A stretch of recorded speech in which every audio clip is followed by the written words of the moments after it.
The bidding room smelled of cold metal and old dust, and nobody in it wanted to look directly at the ship on the main screen.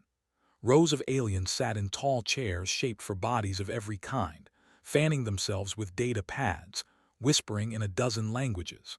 At the front, a tired auctioneer stood beside a floating hologram of a black warship, so large it made every other vessel in the catalog look like a toy. The ship's name blinked in red letters below the image. Hollow verdict. Nobody clapped, nobody even leaned forward. Daniel Reyes had come to this auction for a cargo hauler. He needed something cheap and sturdy to carry ore between two mining colonies, nothing more. He sat near the back, arms crossed, half listening to the auctioneer list engine specs he did not care about. But when the image of the hollow verdict appeared, the whole room changed. The murmuring stopped. Several buyers stood up and walked out without a word. "This vessel," the auctioneer said carefully, "comes with a full weapons suite, functioning hyperdrive core, and requires only minor system repairs." He paused, glancing at his notes as if hopping the next line would disappear if he waited long enough. "Previous ownership history is complicated." A Vantari trader near the front laughed without any humor in it. "Complicated? Is that what we are calling 3 dead crews now?"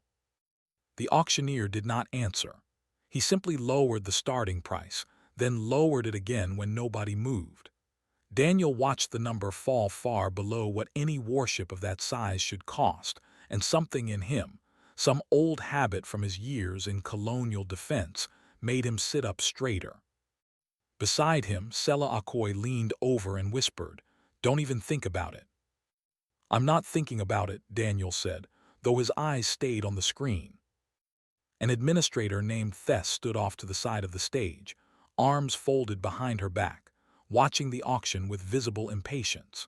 She was the one who had pushed for this sale, tired of paying storage fees on a ship nobody in the fleet would touch. Rumors followed the hollow verdict everywhere it went: engineers who refused to step aboard, officers who requested transfers the moment their orders were signed, entire maintenance crews who quit rather than work another shift near its hull. Thess wanted it gone, whatever the price. The bidding, when it finally started, lasted less than 2 minutes. A junior trader offered a token amount just to see what would happen, then immediately withdrew when the ship's internal sensors flickered on by themselves, as if reacting to the bid. That was enough to end any real competition. The room fell silent again, waiting for the auctioneer to declare the sale a failure. Daniel raised his hand.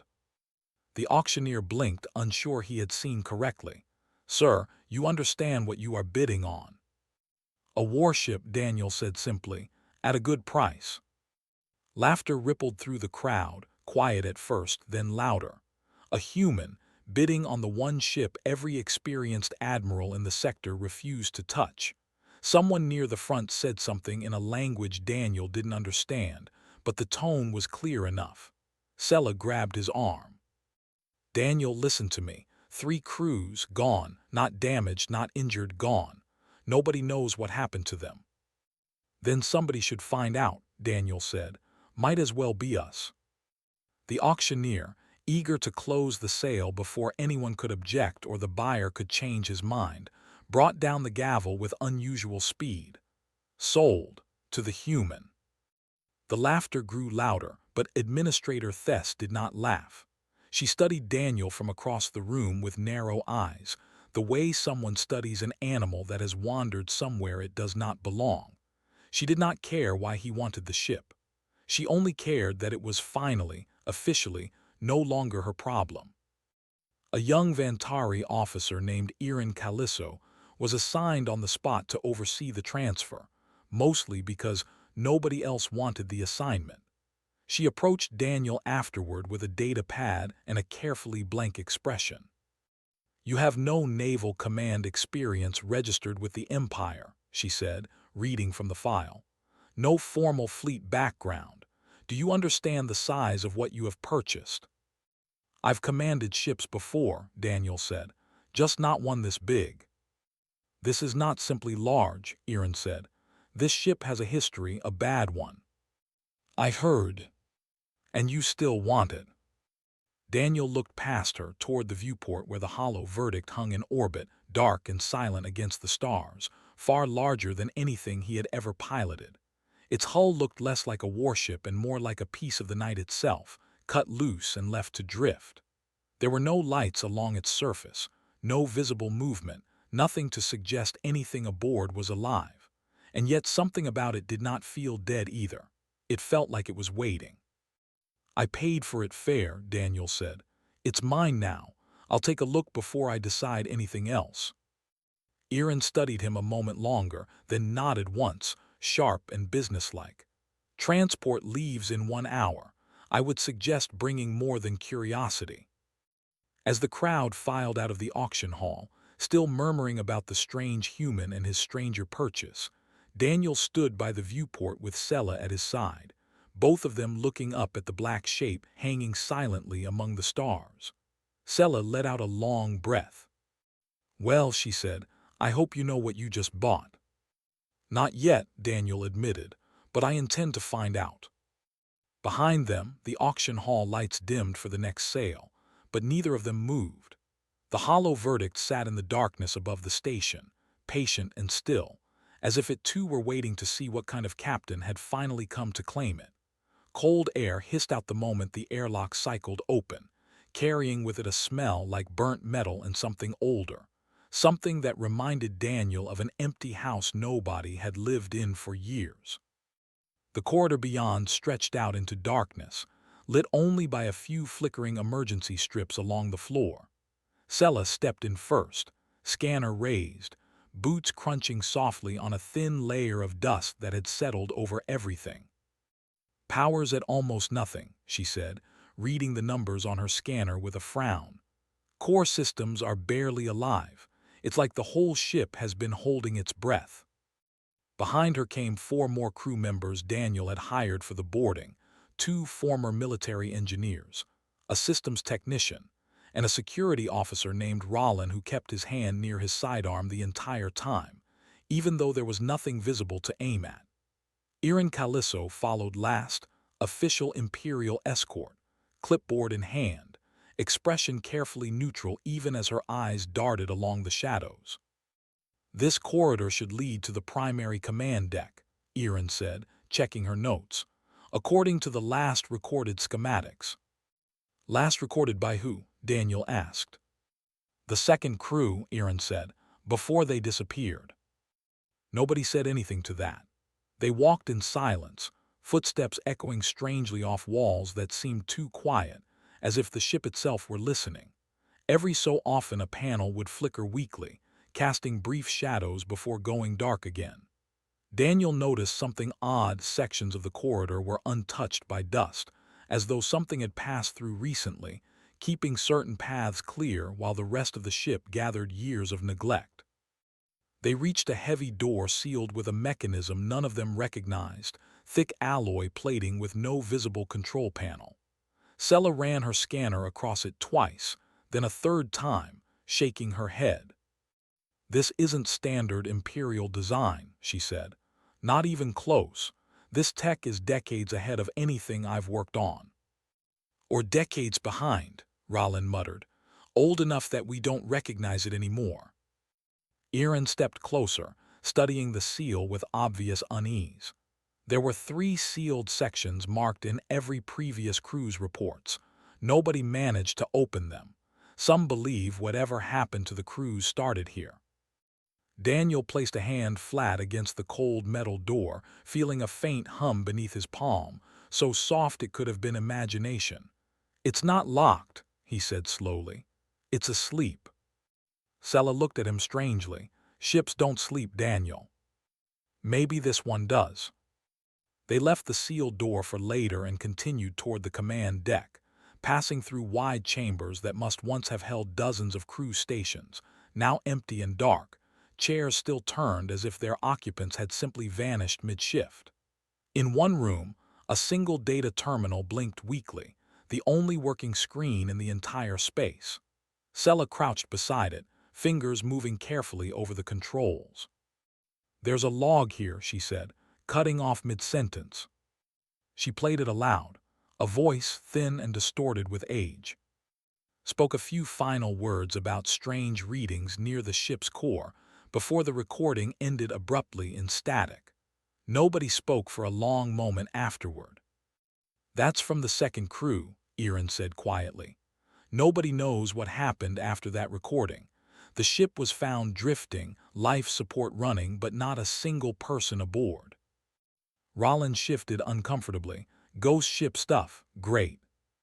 "There's no such thing as ghosts," Daniel said, though his voice was quieter than before.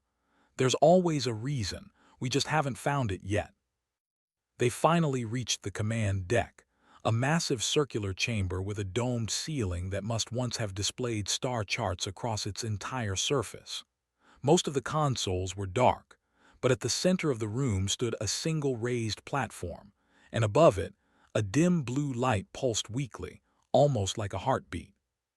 "Core AI interface," Sella said, approaching carefully. "It's still active, barely but active." Daniel stepped up onto the platform. The moment his boots touched the surface, the blue light flickered brighter, then dimmed again as though startled by his presence. A low tone hummed through the chamber, faint and uncertain.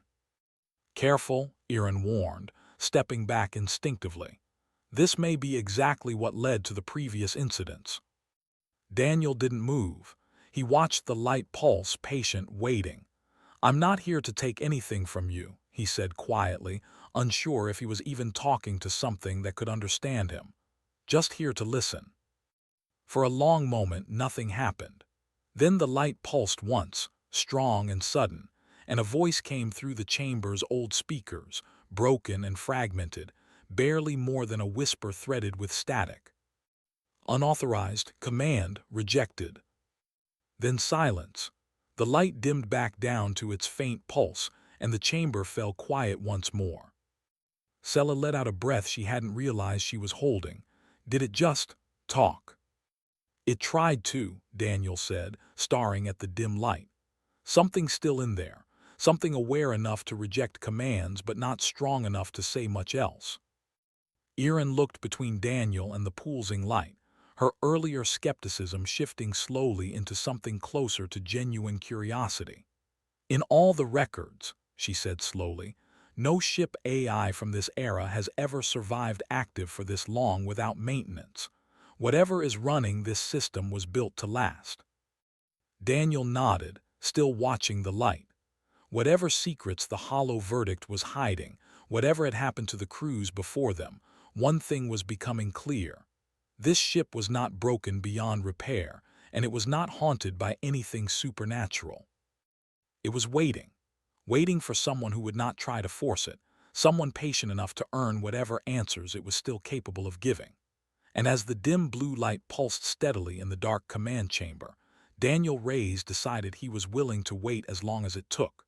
3 days into the repair work, Sela Akoy found something buried in the ship's oldest storage banks that made her call Daniel down to engineering in the middle of what passed for night aboard the hollow verdict. She sat surrounded by open panels and loose cables, a half-eaten ration bar forgotten beside her, eyes fixed on a screen full of scrolling data. "You need to see this," she said, not looking up as he entered. "See what?" "The build records. I finally cracked the encryption on the construction logs." She tapped the screen, pulling up a set of dates that made no sense at first glance. "Daniel, this ship is old, older than the Empire itself claims to be." Daniel leaned over her shoulder, reading the numbers twice to be sure he understood them correctly. "That's not possible. The Empire's official history only goes back." "I know what the official history says," Sella cut in. "This says something different. According to these construction logs, the hollow verdict was built during a conflict that isn't mentioned anywhere in current records. Not a footnote, not a passing reference. Nothing. It's like someone went through and erased an entire war." Rollin, standing near the doorway with a mug of something hot, snorted quietly. "Empires don't just forget wars." "They do if they lost," Sella said, "or if they're ashamed of how it ended." Down the corridor, Erin Calisso was running her own investigation, though hers was through official channels rather than hacked archives. She had spent the last 2 days quietly requesting historical records from Imperial databases, only to find gap after gap where the ship's original service history should have been. Entire sections marked classified, redacted, or simply missing.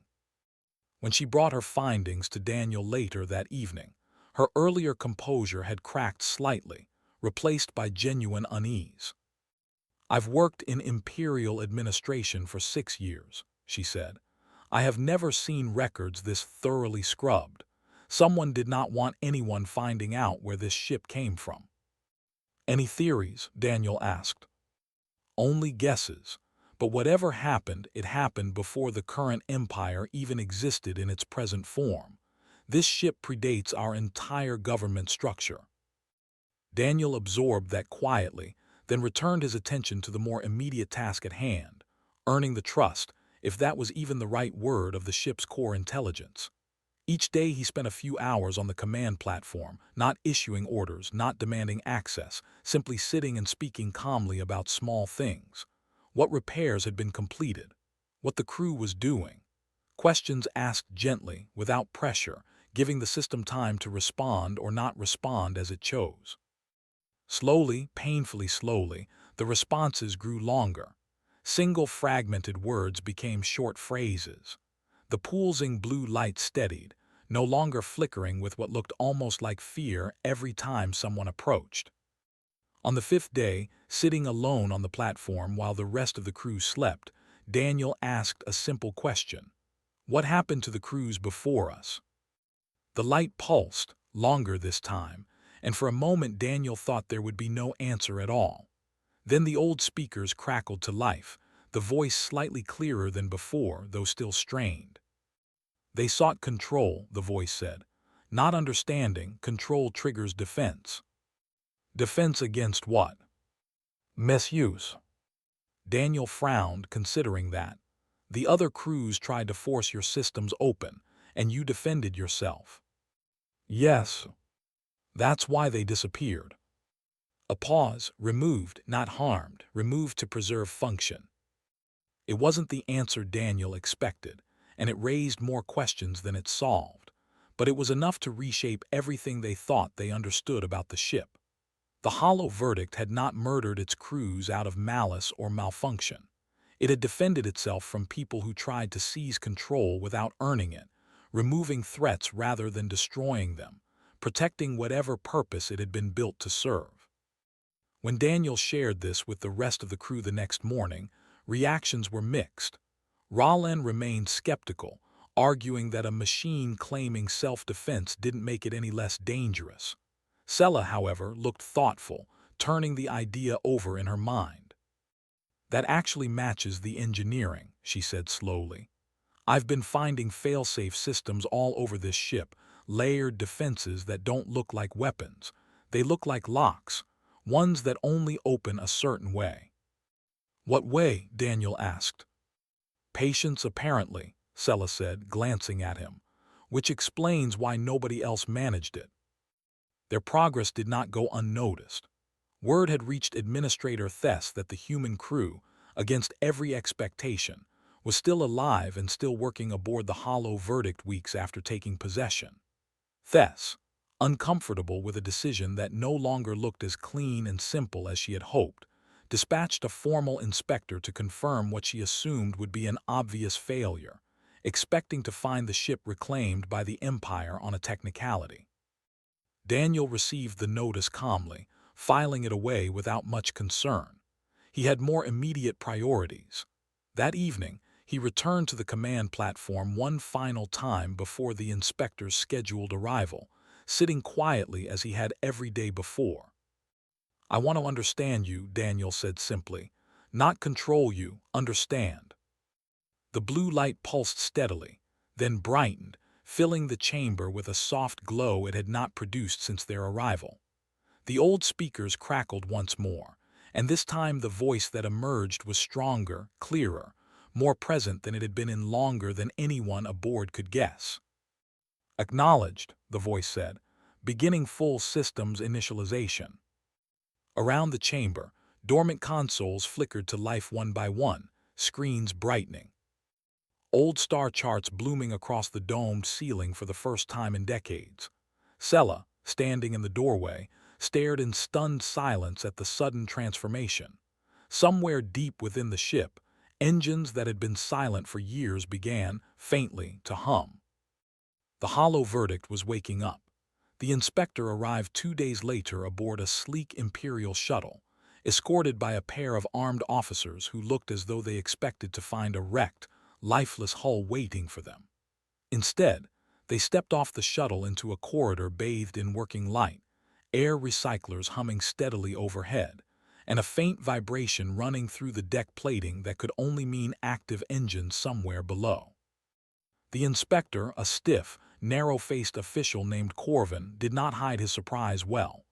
"This is unexpected," he said, glancing around at systems that, according to his briefing notes, should have been dead for decades. "Welcome aboard," Daniel said, meeting him at the entrance with Erin at his side. "Feel free to look around.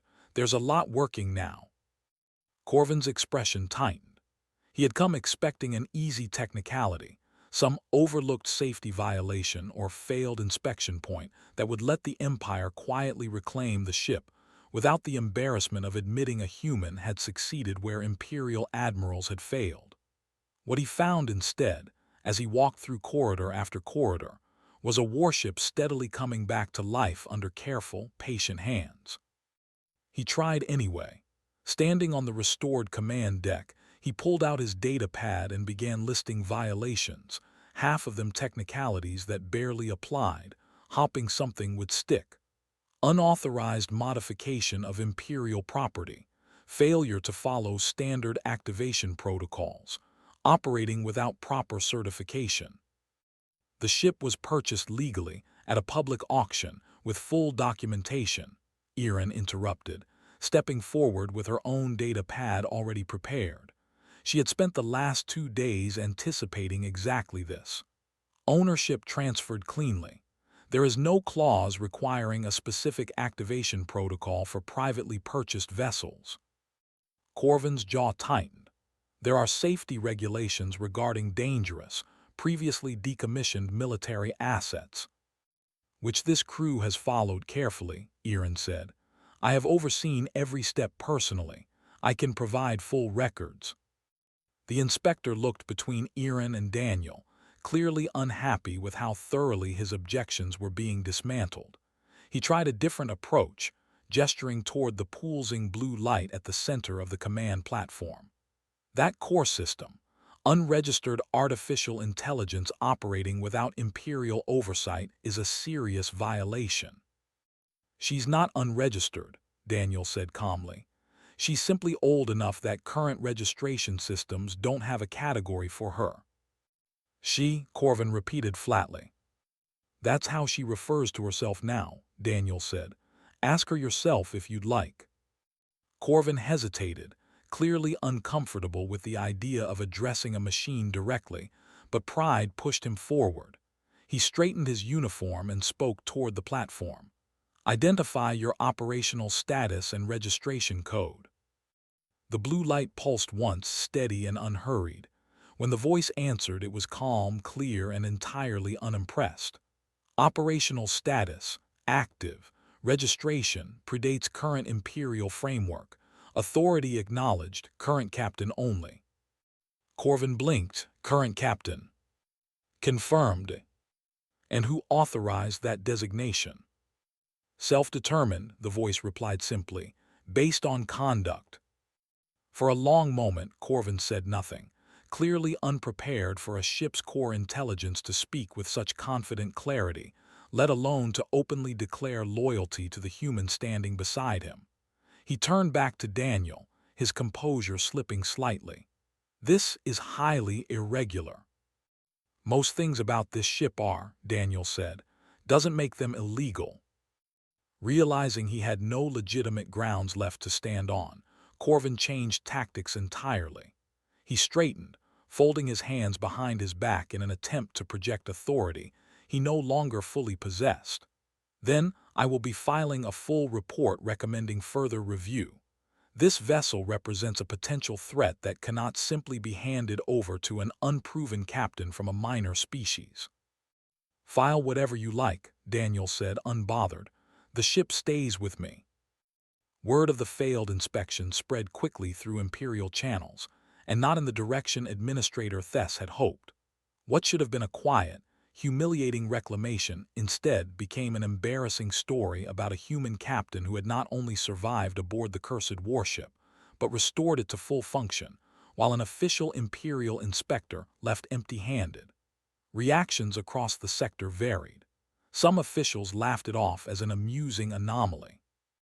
Others, particularly among the more traditional factions of the fleet, saw it as an insult that could not be allowed to stand.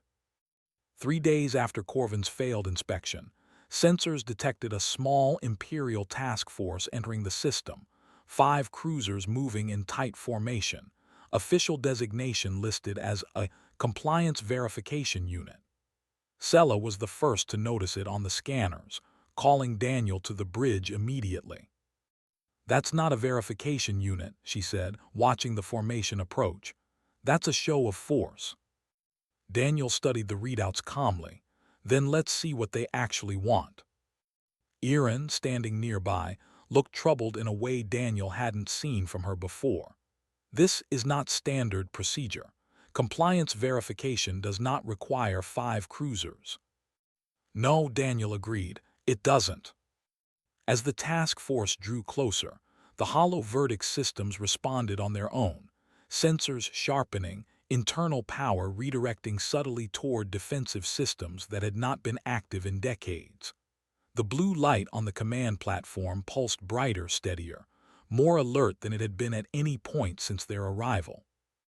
"Captain," the voice said quietly through the bridge speakers, using the title for the first time without hesitation. "Unknown formation approaching with hostile posture. Recommend readiness." Daniel looked out at the 5 approaching cruisers, then around at his small crew, Sella at engineering, Rollin at security, Erin beside him carrying the full weight of Imperial protocol on her shoulders. None of them had asked for this fight. None of them had expected the auction to lead here. "Bring shields online," Daniel said finally, voice steady. "Let's see if they're serious." The hollow verdict, silent and forgotten for years, began to wake fully for the first time since its last true crew had vanished, its ancient systems humming to life with a strength that surprised even the humans standing on its bridge. A voice crackled over the open comm channel, sharp and formal, demanding immediate compliance. "Unregistered vessel hollow verdict.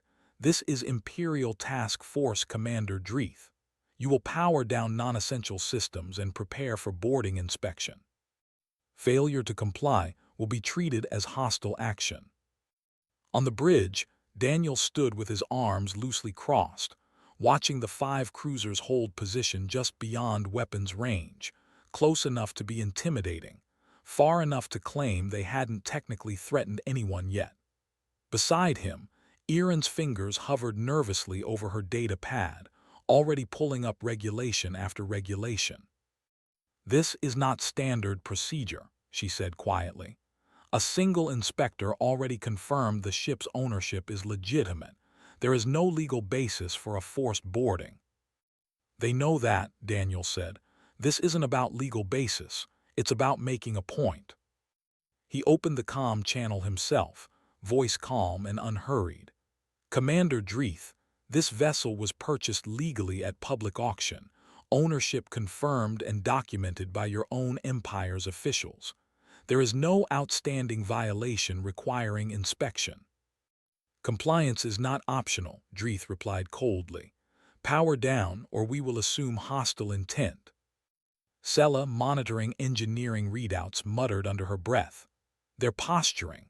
5 cruisers against 1 ship with an unproven crew. They think we'll fold." "Captain," the ship's voice said softly through the bridge speakers, steady despite the tension in the room. "Recommend permitting tactical response only if fired upon. Premature engagement will legally favor their position." Daniel nodded slowly, appreciating the caution behind the suggestion. "Understood. Hold position. Shields up. weapons ready, but nothing fires unless they fire first. The standoff stretched on for several long minutes, the 5 cruisers slowly repositioning into a loose formation that could shift into an attack pattern with little warning. Roland, stationed near tactical, kept his eyes locked on the shifting positions, jaw tight. "They're trying to box us in." "Let them try," Daniel said. Commander Dreeth's voice returned, harder this time. "Final warning, power down or be fired upon." Erin stepped forward suddenly, activating her own comm override, voice sharp and formal in a way Daniel hadn't heard from her before. "Commander, this is Logistics Officer Erin Calisso, official Imperial overseer assigned to this vessel's transfer. I remind you that opening fire on a legally owned, unarmed civilian-registered vessel without documented cause constitutes a direct violation of Imperial Acquisition Law, Article 11, Section 4. Any such action will be formally logged under my authority and reported directly to the Oversight Council." There was a pause on the other end, longer than before. Dreeth's voice, when it returned, had lost some of its earlier confidence. "This vessel possesses weapons capability inconsistent with civilian registration." "Because it is a warship," Erin replied evenly. "Legally purchased as one. Possessing weapons is not, by itself, hostile action, Commander, as you well know." Daniel glanced at her, quietly impressed. Erin caught the look and gave the smallest shrug, as if to say she was simply doing her job, though the tightness in her shoulders suggested she understood exactly how much courage that job had just required.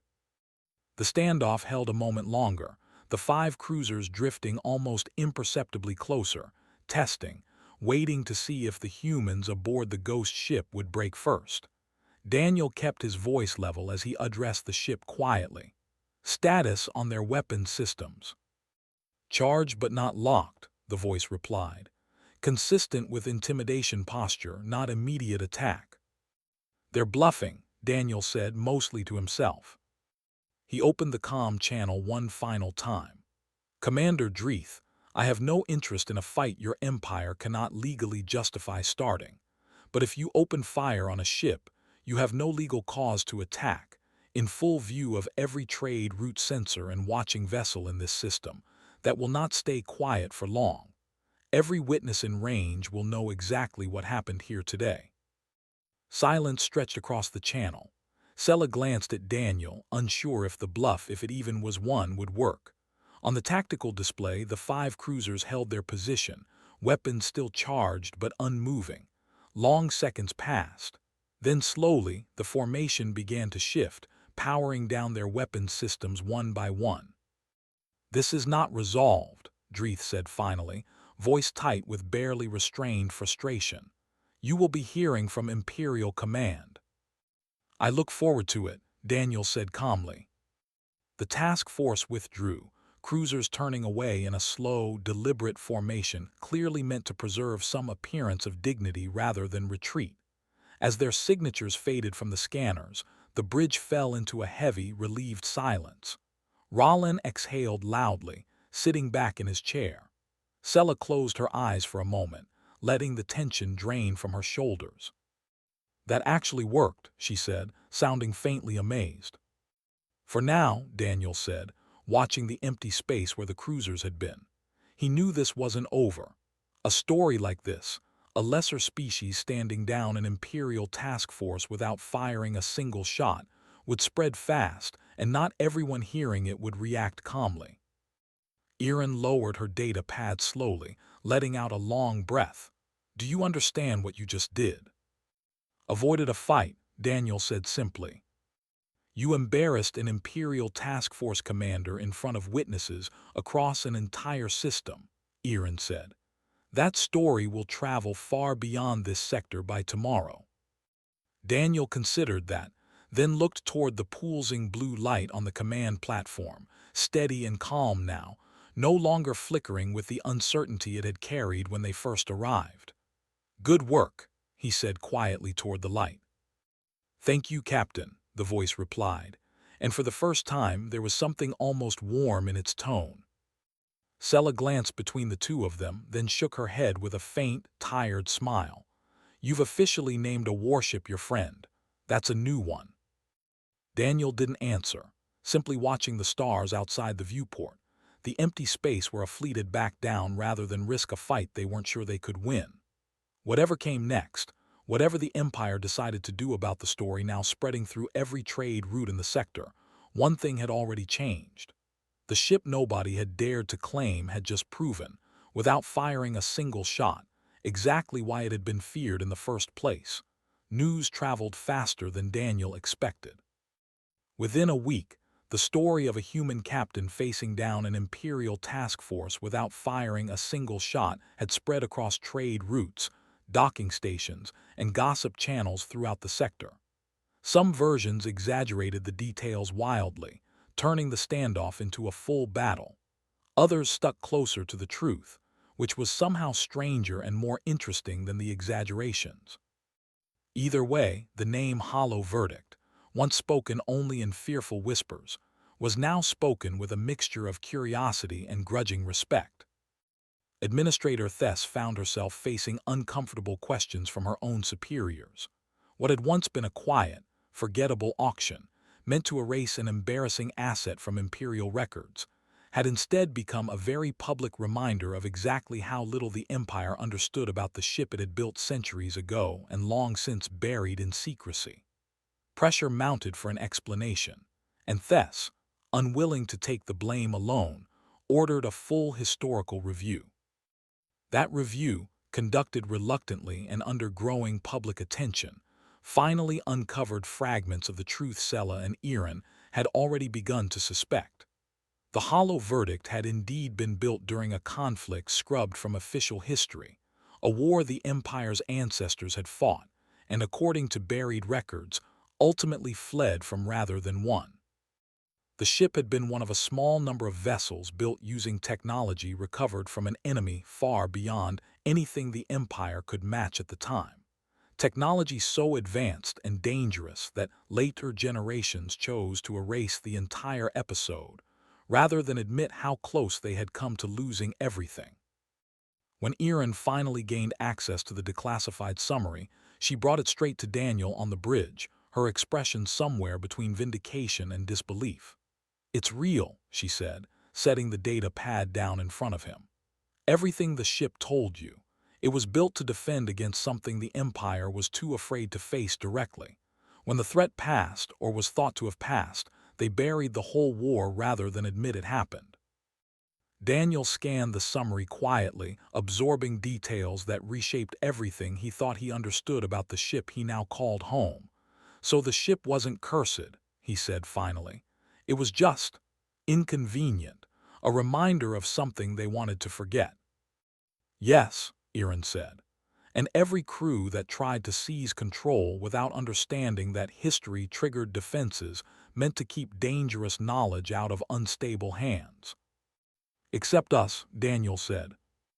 "Except you," Iran agreed, "because you didn't try to seize anything, you waited, you listened." The revelation did more damage to Administrator Thess's position than anyone expected. Her decision to auction off a ship with such a sensitive, deliberately hidden history, without full disclosure, raised uncomfortable questions about negligence, at best, and something far worse at worst. Quiet resignations followed within weeks, though the full political fallout would take much longer to settle. For Daniel and his crew, none of that mattered nearly as much as what came next. Offers began arriving almost immediately. Wealthy collectors, rival factions within the fleet, even a few desperate Imperial officials hopping to quietly buy back the embarrassment before it caused further damage, all reaching out with increasingly generous proposals to purchase the Hollow Verdict. Daniel turned down every single one without hesitation. "You could be extremely wealthy," Sella pointed out one evening, only half joking, as another offer blinked on the comm display. "That last one had more zeros than I've ever seen in one number." "Not interested," Daniel said, closing the message without a second glance. "Because of the money or because of her?" Sella asked, nodding toward the pulsing blue light steady on the nearby console. Daniel didn't answer right away, but the answer was obvious enough from the small, quiet smile that crossed his face.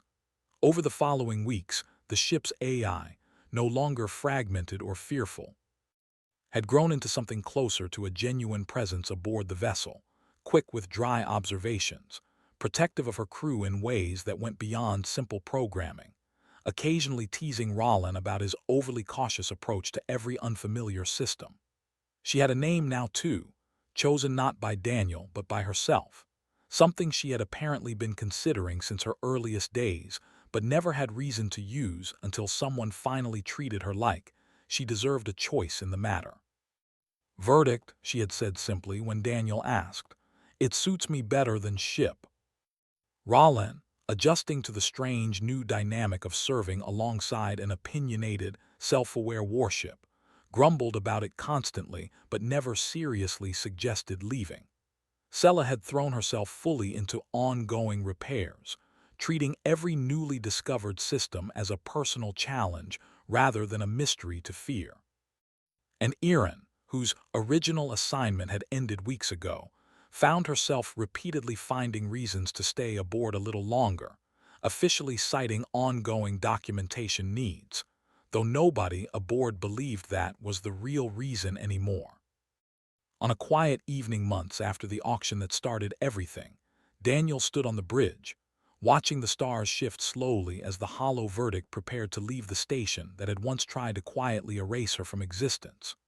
Crews from a dozen other ships had gathered near their viewports and docking bays, word having spread that the infamous warship, fully restored and captained by a human nobody had taken seriously months earlier, was finally departing under her own power. "Ready, Captain," Verdict asked softly through the bridge speakers. Daniel looked around at his small crew, each of them here by choice rather than desperation, each of them having earned something the Empire's admirals never managed, the trust of a ship old enough to remember wars nobody else dared speak of anymore. "Ready," he said. The engines hummed to life, steady and strong, no longer the weak flicker of a dying, forgotten vessel, but the full, confident power of a warship finally given the chance to prove what it had always been capable of. As the hollow verdict pulled away from the station, watched by crews who had once laughed at the idea of a human claiming her, Daniel allowed himself a small, satisfied smile. The Empire had discarded what it feared, too ashamed of its own history to see the ship for what it truly was. It had taken someone patient enough and stubborn enough to look past the fear and simply pick it up. And as the stars stretched out ahead of them, the hollow verdict sailed forward, no longer a forgotten ghost story, but a warship finally, truly home.